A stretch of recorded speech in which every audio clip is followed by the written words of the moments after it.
భోలేబాబా ఉదంతంలో కీలకమైనటువంటి అంశం ఏంటి అంటే తొక్కిసలాట, ప్రాణాలు కోల్పోవడం.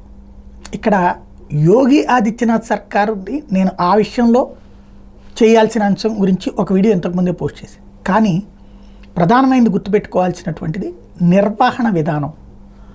భక్తులు వందలు వేలుగా తరలి వచ్చేటప్పుడు, లక్షలాదిగా తరలి వచ్చేటప్పుడు అనుసరించాల్సిన విధానం, భక్తులకు కావలసిన వసతి ఏర్పాటు చేయడం, ఆగటానికి ఉండటానికి తగినటువంటిది తిరుమల తిరుపతి దేవస్థానం దగ్గర నేర్చుకోవాలి.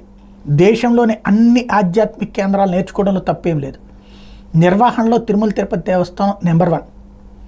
ఎందుకు అంటే అక్కడ కంపార్ట్మెంట్ల నిర్మాణం కావచ్చు, అక్కడికి ఇంతమందిని ఆ కంపార్ట్మెంట్లో పంపించి వాళ్ళకి కావాల్సిన ఆహారం అది ఏర్పాటు చేయడం కావచ్చు, అదే సందర్భంలో బారులు తీరుండేటటువంటి వాళ్ళకి కావాల్సినటువంటి వస్తువులు ఏర్పరచడం, ఆ తర్వాత దర్శనానికి.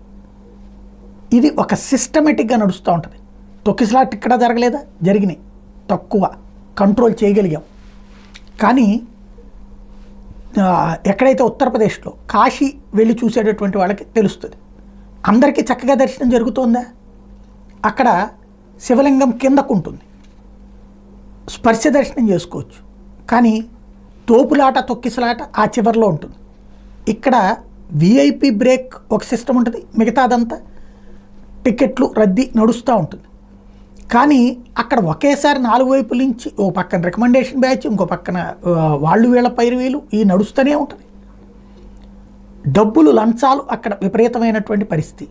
అంటే లంచం ఇస్తే పని జరుగుతుంది అక్కడ. అలాంటి తరహా ఇక్కడ ఉండదు టీటీడీలో. దాంతో పోల్చుకుంటే నిర్వహణ అక్కడ సరిచేయాల్సింది. రెండో పాయింట్ వచ్చేటప్పటికి ఆ తొక్కిసలాట లేకుండా చూసుకోవాలి. జనం తక్కువ ఉంటే ఓకే, ఎక్కువ ఉన్నప్పుడల్లా తొక్కిసలాటే.